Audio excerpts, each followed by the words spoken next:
2026 সালের মধ্যবর্তী নির্বাচন এখনও শেষ হয়নি, কিন্তু এরই মধ্যে 2028 সালের যুক্তরাষ্ট্রের প্রেসিডেন্ট নির্বাচনকে সামনে রেখে বিভিন্ন অঙ্গরাজ্যে শুরু হয়েছে নতুন রাজনৈতিক প্রস্তুতি।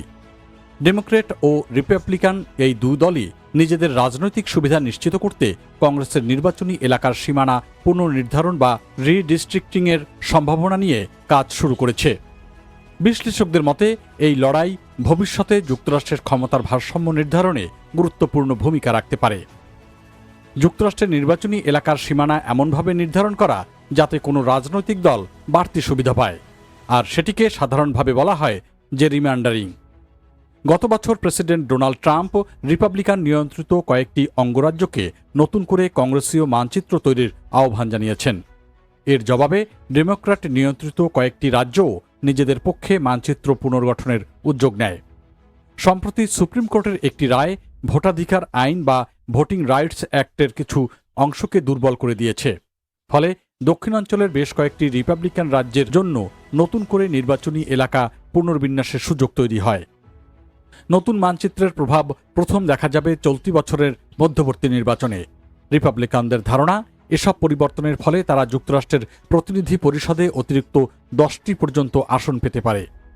তবে ইতিহাস বলছে ক্ষমতাসীন প্রেসিডেন্টের দল সাধারণত মধ্যবর্তী নির্বাচনে কিছু আসন হারায়।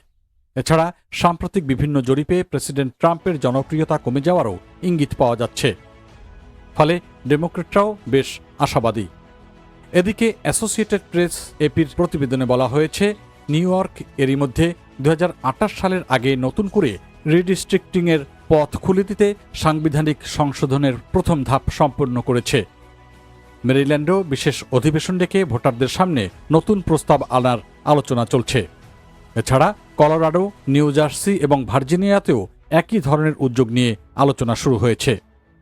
রাজনৈতিক বিশ্লেষকদের মতে এসব উদ্যোগ সফল হলে ডেমোক্র্যাটরা নিজেদের পক্ষে নতুন নির্বাচনী মানচিত্র তৈরি করতে পারবে। জর্জিয়ার রিপাবলিকান নেতৃত্ব আপাতত 2028 সালের জন্য নতুন মানচিত্র তৈরির সিদ্ধান্ত স্থগিত রাখলেও ভবিষ্যতে বিষয়টি পুনর্বিবেচনার ইঙ্গিত দিয়েছে। এছাড়া কানসাস, ইন্ডিয়ানা ও সাউথ ক্যারোলিনাতে রিপাবলিকান নেতারা পরবর্তী কয়েক বছরের মধ্যে আবারও বিষয়টি সামনে আনতে পারেন বলে ধারণা করা হচ্ছে। বিশেষ করে ইন্ডিয়ানায় ট্রাম্প সমর্থিত প্রার্থীদের সাম্প্রতিক বিজয় নতুন রাজনৈতিক সমীকরণ তৈরি করেছে।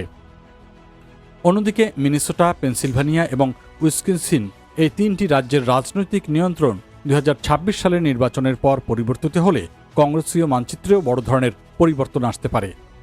বর্তমানে এসব রাজ্যে ক্ষমতার ভারসাম্য খুবই সূক্ষ্ম অবস্থায় রয়েছে। ফলে গভর্নর, নির্বাচন এবং আইনসভায় কোন দল সংখ্যাগরিষ্ঠতা পায় তার উপর নির্ভর করবে ভবিষ্যতের নির্বাচনী মানচিত্র।